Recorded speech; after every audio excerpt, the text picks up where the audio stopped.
"No children allowed," he said.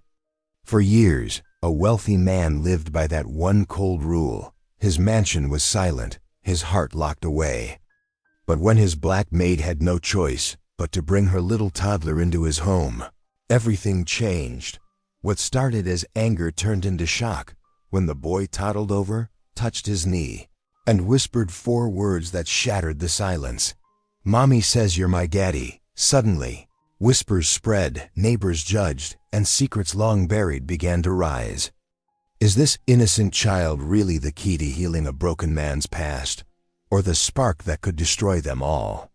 When prejudice, pride, and love collide, one question remains: will he shut his heart forever, or fight to protect the family he never saw coming?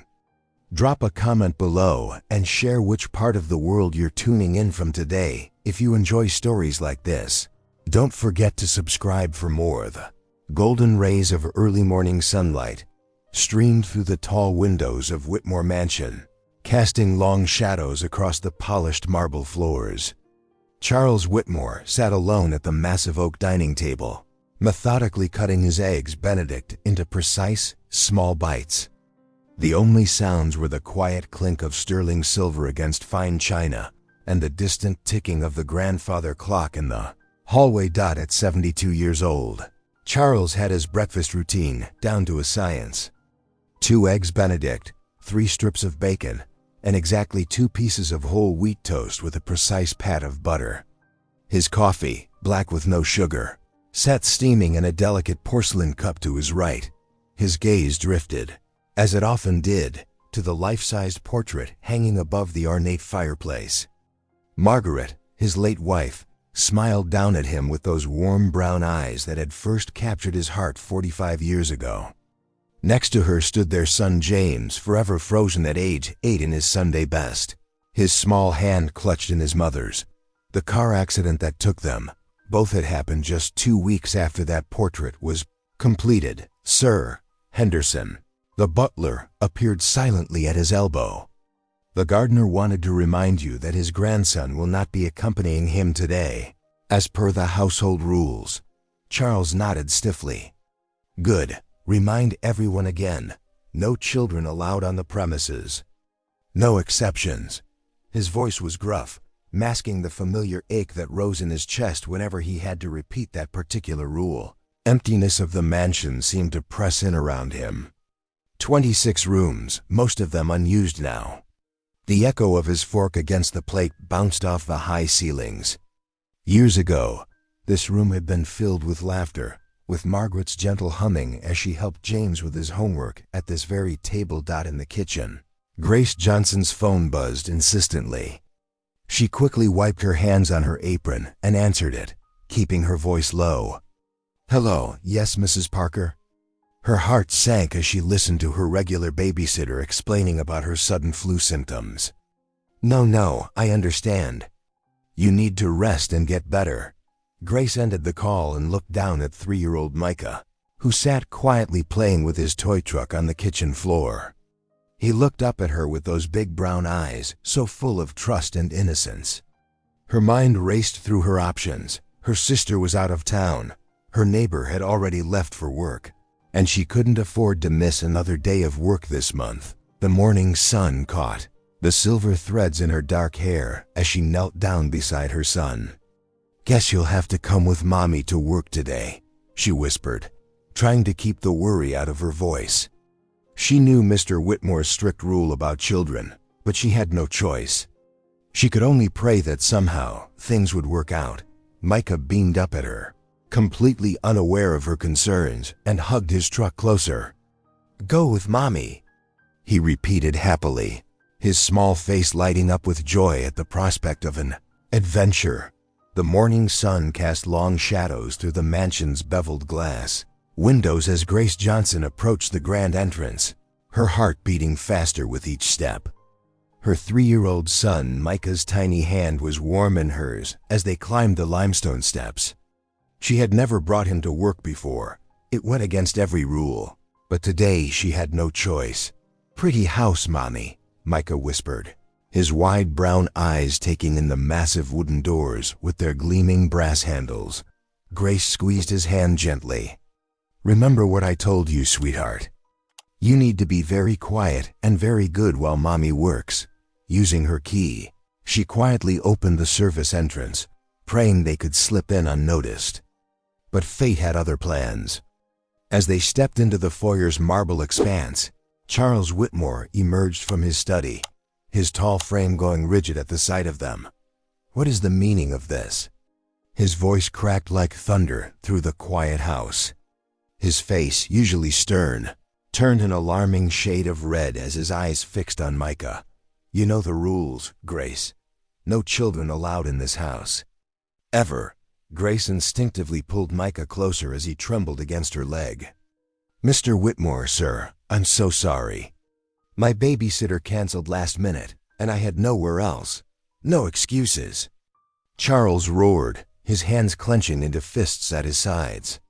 "This is completely unacceptable. The rule is absolute. No exceptions." Tears welled in Grace's eyes as she fought to maintain her dignity. "Yes, sir. I understand. I'll gather my things and leave immediately." But as she turned to go, something unexpected happened. Micah slipped free from her grasp and toddled straight toward Charles. Before anyone could react, the little boy reached out and placed his small hand on Charles's knee. Looking up with innocent eyes, he spoke in his sweet, clear voice. "Mommy says you're my daddy." The words hung in the air like suspended crystal, fragile and sharp. Charles's face drained of all color, his mouth falling open in shock. Grace stood frozen, horror and embarrassment washing over her in waves as her son's words shattered the morning silence. In that moment, the great hall of Whitmore Mansion seemed to hold its breath, waiting to see what would happen next.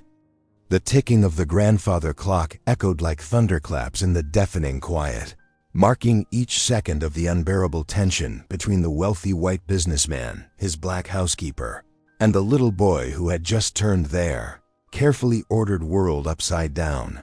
The entire mansion fell into a deafening silence, broken only by the soft ticking of the grandfather clock in the corner.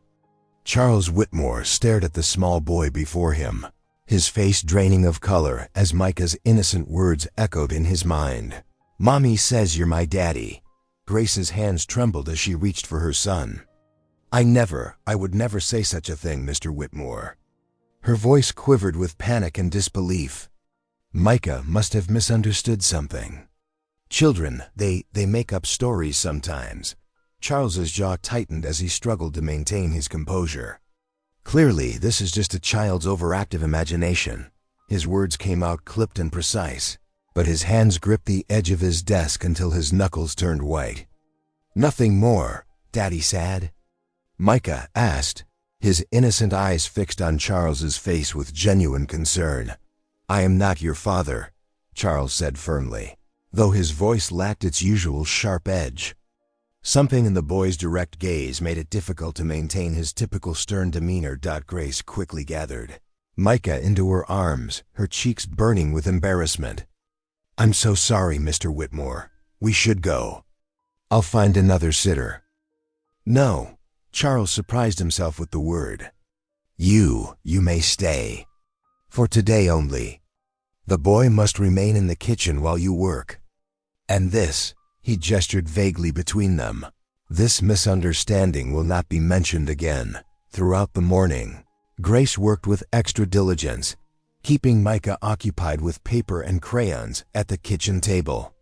The boy hummed quietly to himself as he drew, occasionally looking up when Charles passed by the kitchen doorway, offering a smile that the older man steadfastly ignored. As afternoon light streamed through the study windows, Charles found himself distracted from his work by thoughts of the morning's incident. He made his way to the kitchen for coffee, but found it empty. The sound of Grace's vacuum cleaner hummed from the library upstairs. On the kitchen table, a piece of paper caught his eye. His feet carried him closer before he could stop himself. There, drawn in bright crayon strokes, was a child's drawing, 3 stick figures holding hands. Above them, in Grace's neat handwriting, were the words Micah had dictated. "Mommy, me, and Daddy." Charles picked up the drawing with trembling fingers. The largest figure wore what appeared to be a blue suit, like the one he often wore. The smallest figure, clearly Micah, had a big smile that took up most of his face. Something tightened in Charles's chest as he studied this simple artwork. Without fully understanding why, he carried the drawing to his study. For a long moment, he stood before the wall where his business accolades hung in expensive frames. Then, breaking his own strict rules about maintaining professional decor, he took a pin from his desk and carefully attached the crayon drawing to the wall. He stepped back, unsettled by the splash of childish color among his somber achievements. The three figures smiled back at him, a family portrait born of a child's imagination and hope. Charles couldn't bring himself to take it down, even as his rational mind insisted he should. Charles sat in his dimly lit library, surrounded by leather-bound books and heavy silence. His fingers traced the edge of an old photograph album he hadn't opened in years. Inside, tucked between yellowed pages, was a faded picture of the mansion staff from 20 years ago. His eyes fixed on a familiar face, Sarah Johnson. Grace's sister. Sarah had worked as a maid in the mansion for 5 years before her untimely death. She'd been young, hardworking, and always wore a gentle smile that reminded him so much of Grace. The resemblance between the sisters was striking. And now, looking at Sarah's image, Charles felt an unsettling thought creep into his mind. Could there be, he muttered to himself, his voice barely a whisper in the vast room. The timing would be impossible, he told himself. Sarah had left the mansion's employment long before her death, and Grace hadn't started working here until years later. Yet something about Micah's words wouldn't leave him alone. Charles closed the album with trembling hands. The boy's declaration, "Mommy says you're my daddy," kept echoing in his thoughts. He stood up and paced the library, his footsteps muffled by the thick carpet. The logical part of his mind insisted it was nonsense, just the imaginative ramblings of a 3-year-old. But another part, a part he usually kept locked away, wondered if there was some hidden truth he didn't understand. As evening approached, the mansion's shadows grew longer. Charles had skipped lunch, too consumed by his thoughts and memories. Now, as dinner time neared, an unusual sound caught his attention: laughter. Coming from the direction of the kitchen, he found himself drawn to the sound, so foreign in his silent home. Against his usual strict adherence to maintaining distance from the staff, he moved quietly down the hallway. The kitchen door was slightly ajar, and warm light spilled out into the dark corridor. Peering through the gap, Charles saw Grace sitting at the small kitchen table with Micah. She was making airplane noises as she spooned food into the boy's mouth, and Micah was giggling with pure joy. The scene was so natural, so full of love and warmth, that Charles felt his chest tighten. "Here comes the airplane," Grace said softly, moving the spoon in swooping motions. "Open wide for landing." Micah's laughter bubbled up again as he opened his mouth. Some of the food dribbled down his chin, and Grace tenderly wiped it away with a napkin.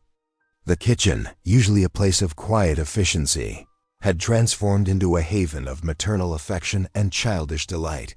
Charles stood frozen, watching this intimate moment.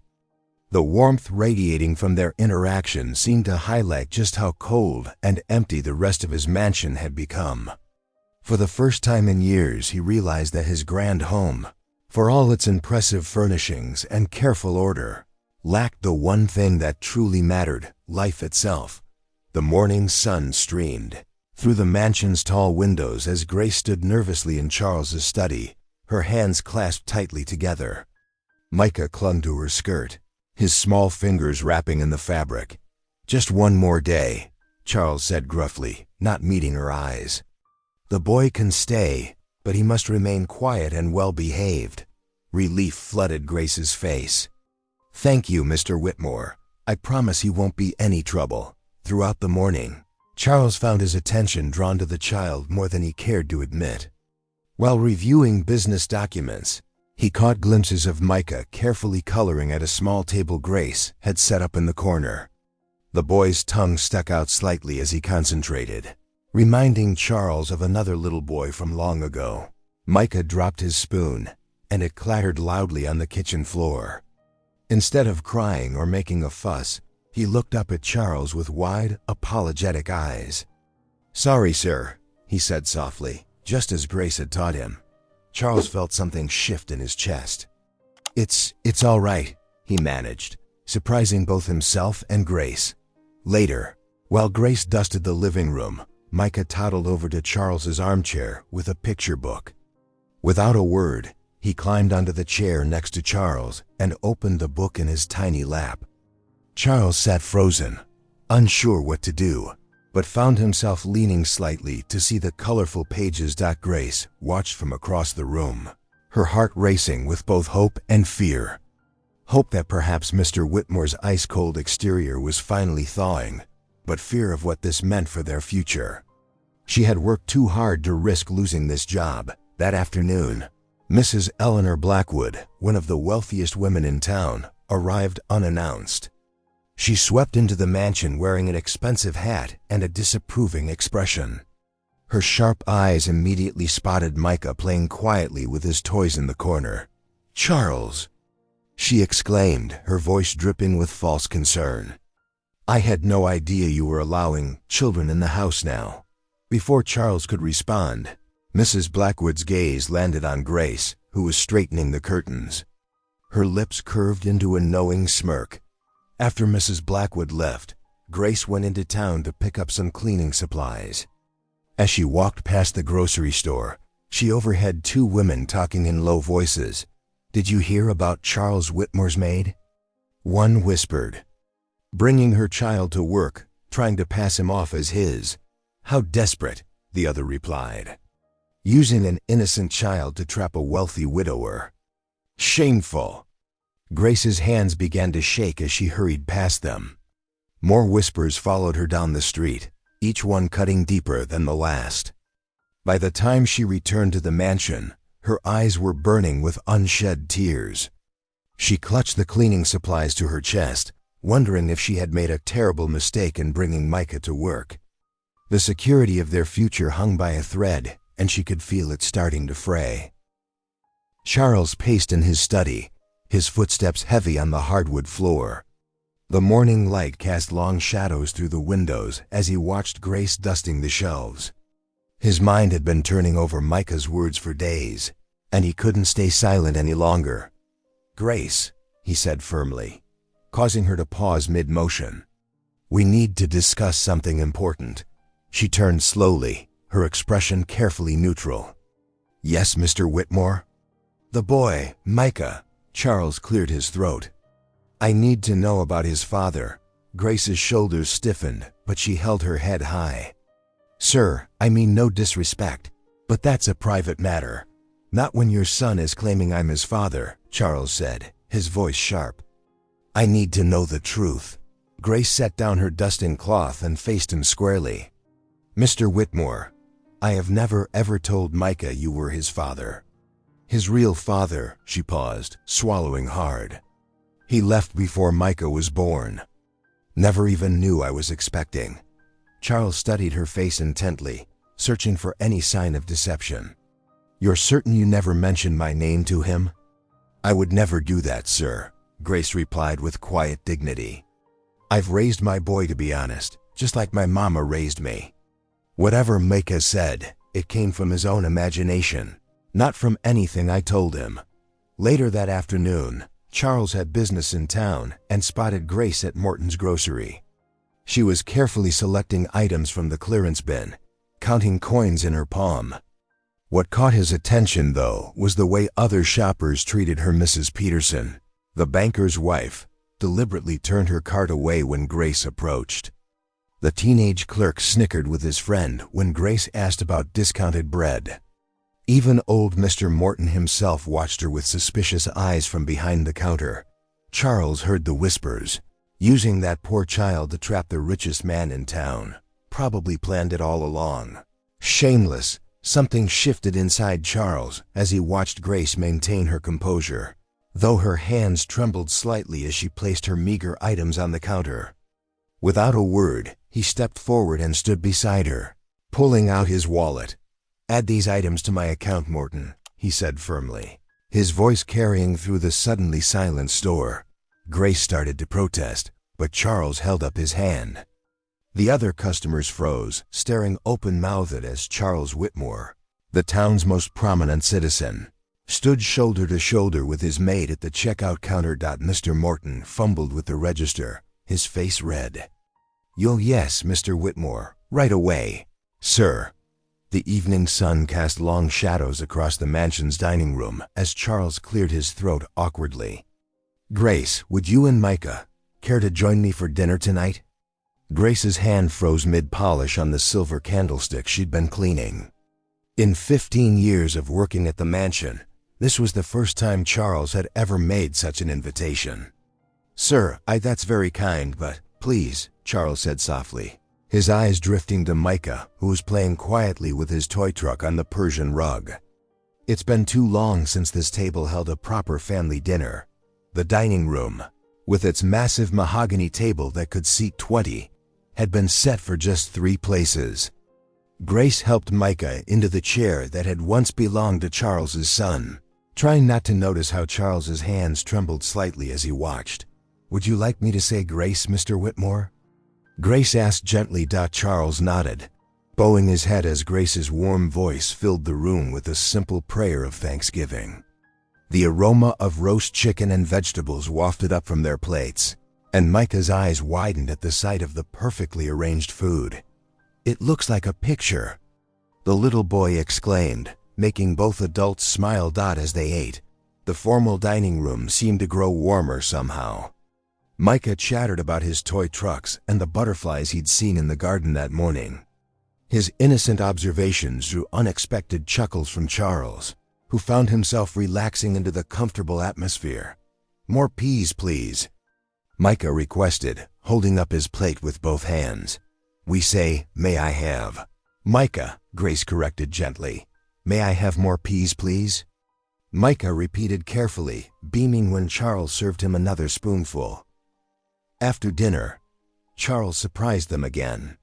"Would you like to hear a story before bed, Micah?" The boy's face lit up. "Yes, please." They settled into the library, Micah climbing onto Charles's lap in the oversized leather armchair as naturally as if he'd done it 100 times before. Charles selected an old picture book from the shelf, one he hadn't touched in decades. His voice, usually so stern and businesslike, grew soft and animated as he read about a little bear's adventure in the woods. Micah snuggled closer, his small head resting against Charles's chest. By the final page, the boy's eyes had drifted shut, his breathing deep and even.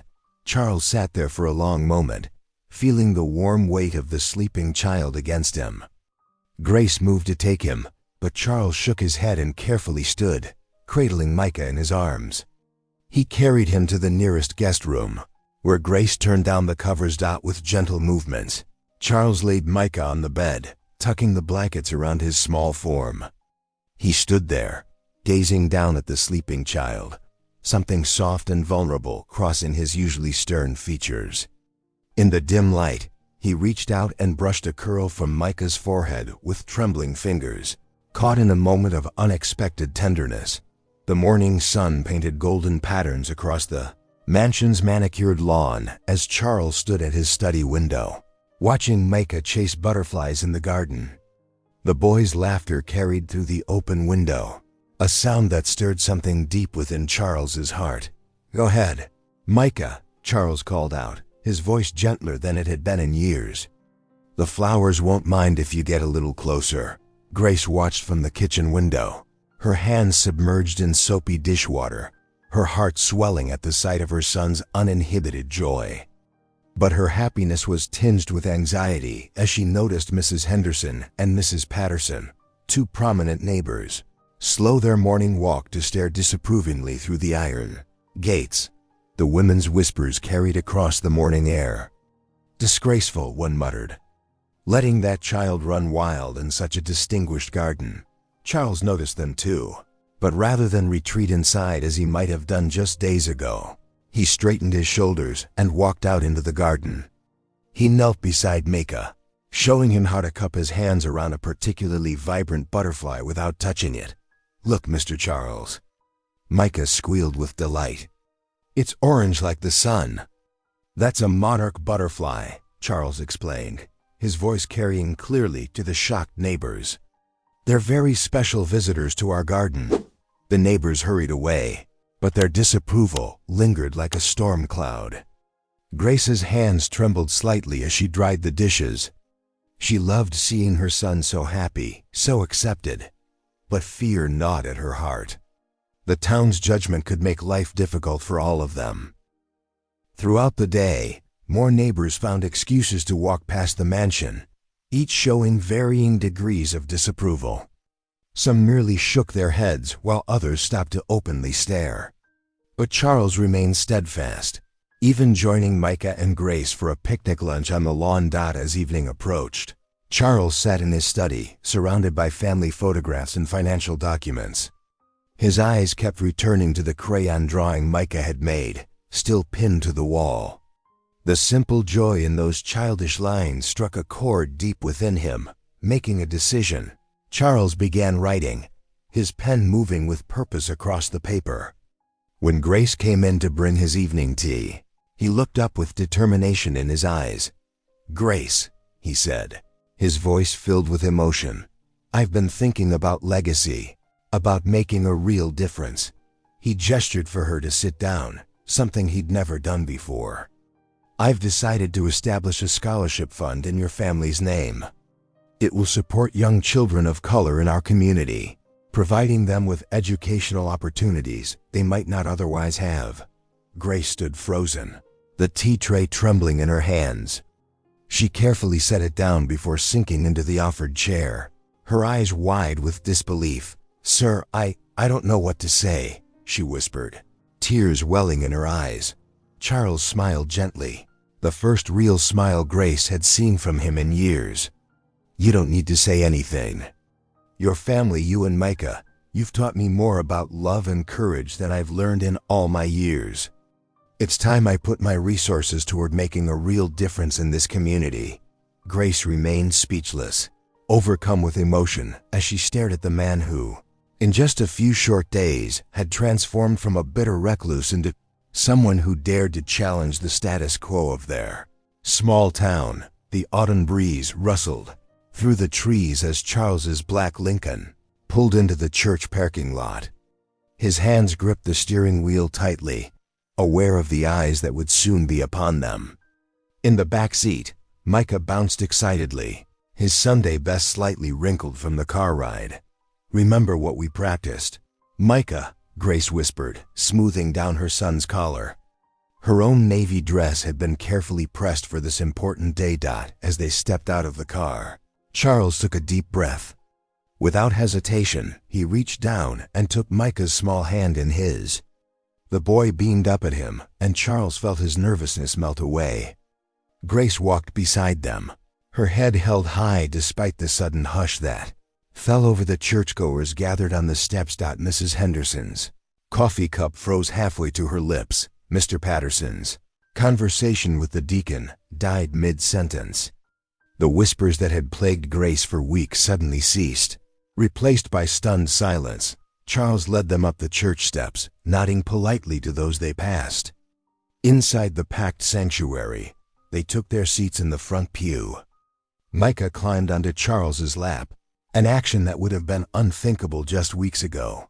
When it came time for announcements, Reverend Williams called Charles to the podium.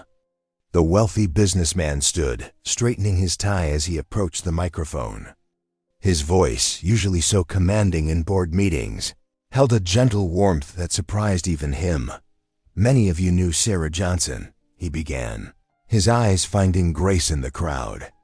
"She worked in my home 20 years ago, bringing light and kindness to a place that sorely needed it. Today, I want to honor her memory." He paused, watching Grace's eyes widen as he mentioned her sister's name. "The Sarah Johnson Memorial Scholarship will provide full educational funding for children of color in our community, from elementary through college. This foundation will ensure that dreams aren't limited by circumstances. Micah waved from his seat, and Charles couldn't help but smile. Sometimes, he continued, his voice thick with emotion, it takes a child's innocent heart to remind us what truly matters. To show us that family isn't about blood or background, but about love and acceptance. The silence in the church was absolute. Grace pressed a handkerchief to her eyes, tears flowing freely down her cheeks. Charles watched as understanding dawned on the faces before him. This wasn't charity or obligation, but love. The first recipient, Charles announced, his voice strong and clear, will be Micah Johnson. The congregation burst into applause, the sound rolling through the sanctuary like thunder. Some stood, then others, until the entire church was on its feet. Grace's soft sobs of joy merged with the clapping, while Micah jumped up and down, not fully understanding but caught up in the excitement. Charles felt something break free in his chest, decades of loneliness and grief giving way to something new and wonderful. As he returned to his seat, Micah threw his arms around his neck, and Grace reached for his hand. Looking at their faces, Charles finally understood what he'd been missing all these years. He wasn't just a benefactor or an employer anymore. He was part of a family. The morning sun cast long shadows across Charles's study as Mr. Peterson, his lawyer of 20 years, paced before the mahogany desk. His polished shoes clicked against the hardwood floor with each step. "Charles, we need to address these rumors head-on," Mr. Peterson said, adjusting his wire-rimmed glasses. "A DNA test would silence all this gossip about Grace taking advantage of you." Charles sat rigid in his leather chair, his fingers drumming against the armrest. The thought of subjecting Micah to a test made his stomach turn. But the whispers around town had grown louder with each passing day. From the doorway, Grace's voice trembled. "Mr. Whitmore, please." "There's no need for this." She stood with dignity, though her hands clasped tightly at her waist. "I've never claimed anything about Micah's father. It's not about claims." "Mrs. Johnson," Mr. Peterson interjected. "It's about protecting Mr. Whitmore's reputation and interests." Charles looked between them, torn between his growing affection for the boy and his need to prove to everyone, maybe even himself, that Micah was truly his flesh and blood. "Perhaps," he said slowly, "it would be best to know for certain." "No," Grace protested, stepping forward. "Micah is just a child. He doesn't need to be put through this." But Charles had made up his mind. "We'll do it quietly, Grace. Just a simple test." The next day, a discreet medical professional visited the mansion. Micah, innocent to what was happening, thought it was just a regular doctor's visit when they swabbed the inside of his cheek. Charles underwent the same procedure, his face tight with tension. The wait for results felt endless. Charles threw himself into work while Grace moved through the house like a shadow, her usual warmth dimmed by worry. When the envelope arrived a week later, Charles opened it with trembling hands in his study. The clinical language blurred before his eyes until he reached a conclusion. 0% probability of paternity. The news spread through town like wildfire. Charles's phone rang constantly with calls from concerned friends expressing their sympathies. At the country club, whispers followed him. Poor Charles, taken in by that woman and her boy.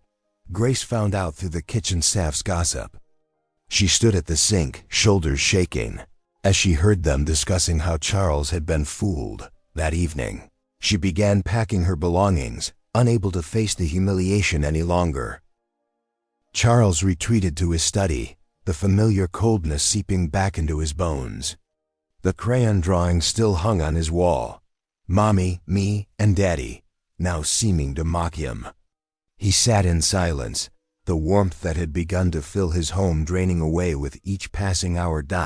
As Grace moved through the mansion collecting her things, Charles remained behind his closed door, refusing to speak to anyone. The fortress of silence he had built around himself for so many years welcomed him back like an old friend, and the brief glimpse of family life he had experienced began to feel like nothing more than a cruel dream Grace stood in Charles's study doorway, her resignation letter clutched in her trembling hands. The afternoon light cast long shadows across the room, highlighting the tension in her face. "Mr. Whitmore," she began, her voice steady despite her inner turmoil, "I believe it's best if I tender my resignation, effective immediately." Charles sat behind his desk, his face a mask of practiced indifference. But before he could respond, the patter of small feet echoed in the hallway. Micah darted past his mother, rushing toward Charles with tears streaming down his cherubic face. "No, no!" Micah cried, wrapping his tiny arms around Charles's leg. His brown eyes, wide with confusion and hurt, looked up at the man he'd come to love. "Don't you want to be my daddy anymore?" The question hung heavy in the air. Charles's throat tightened, and for the first time in years, he found himself completely at a loss for words. His hands gripped the arms of his chair, knuckles white with tension. Grace moved forward to collect her son, but Micah clung tighter to Charles. "Please, Daddy," he whimpered. "I'll be good, promise." Charles's eyes met Grace's across the room, seeing the pain and dignity in her expression. Still, no words came to his lips. The DNA test results lay on his desk like a wall between them, cold and unforgiving. Later that night, Grace led the exhausted Micah to their room in the mansion's east wing. She tucked him into bed one final time, smoothing his curls back from his forehead. "Tomorrow morning, sweetie," she whispered, "we're going to go on a little adventure, just you and me." Micah's eyes were already heavy with sleep. "Is Daddy coming too?" Grace kissed his forehead, holding back her tears. "No, baby. Just us." Meanwhile, in his study, Charles sat alone in the growing darkness. His eyes were fixed on the crayon drawing still pinned to the wall. The simple artwork that had once sparked hope now served as a reminder of what could have been. The stick figures smiled back at him. Mommy, me, and Daddy. A family that existed only in a child's imagination. The grandfather clock struck midnight as Charles paced the darkened halls of his mansion, its chimes echoing through the empty corridors. His footsteps fell heavily on the polished wooden floors, each step carrying the weight of decades of memories. In the shadows, he could almost see his late son running through these same halls, hear the echo of his laughter mixing with Micah's recent giggles. He paused by the window, moonlight casting long shadows across his face. The sound of children playing in these halls had been absent for so long, until Micah came. Now those halls would fall silent again. His hand traced the wall where family portraits hung, stopping at the empty space where his son's photo used to be. He'd taken it down years ago, unable to bear the daily reminder of his loss. Charles made his way to the kitchen, where just days ago he'd watched Grace and Micah share breakfast. The chairs were neatly tucked in now, no scattered Cheerios or sticky fingerprints on the table. The silence felt suffocating.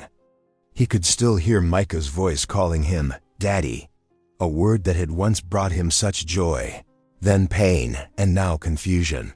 His wandering led him to the guest room where Micah had been sleeping. The door was slightly ajar, and Charles pushed it open. The moonlight illuminated the empty bed, sheets still rumpled from where Grace had tucked Micah in for their last night. A forgotten stuffed bear sat in the corner, one Charles had impulsively bought for the boy last week. Making his way back to his study, Charles's eyes were drawn to the crayon drawing still pinned to the wall. He walked over and carefully unpinned it, holding it under his desk lamp. 3 stick figures smiled back at him. Mommy, me, and Daddy.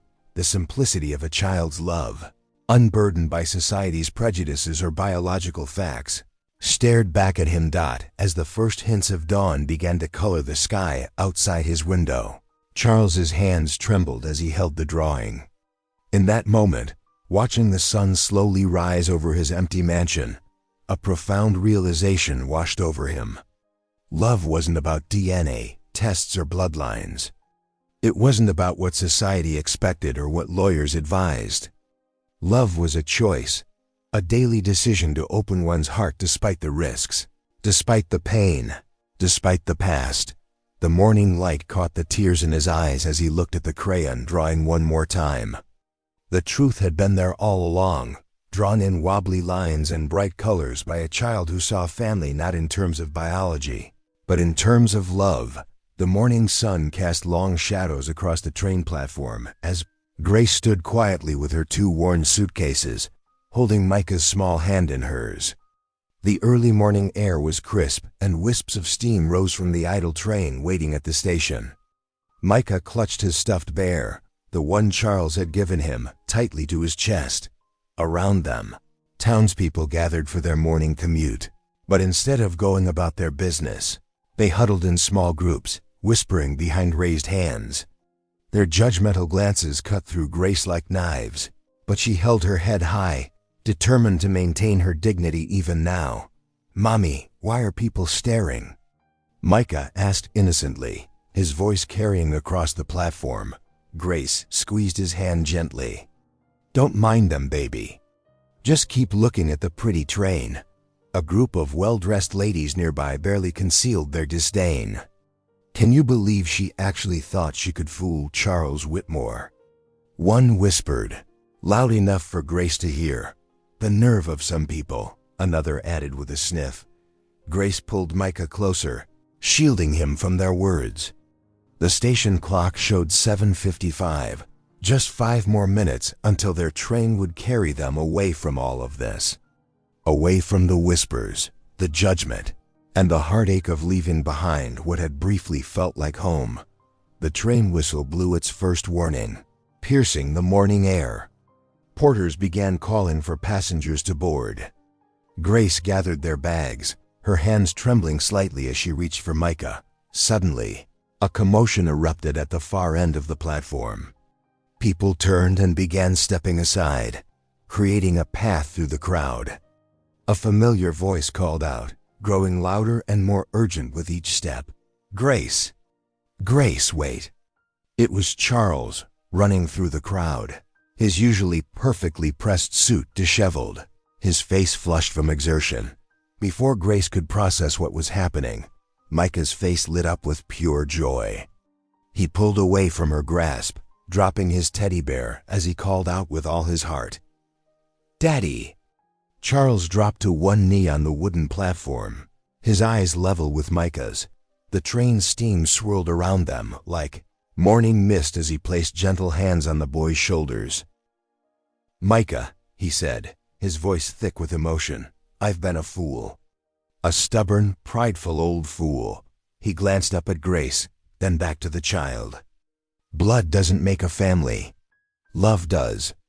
And you, young man, taught me how to love again." The crowd pressed closer, straining to hear as Charles continued, his voice growing stronger. "I don't care what any test says. In my heart, you are my son. You've brought light back into my home, laughter into those empty halls.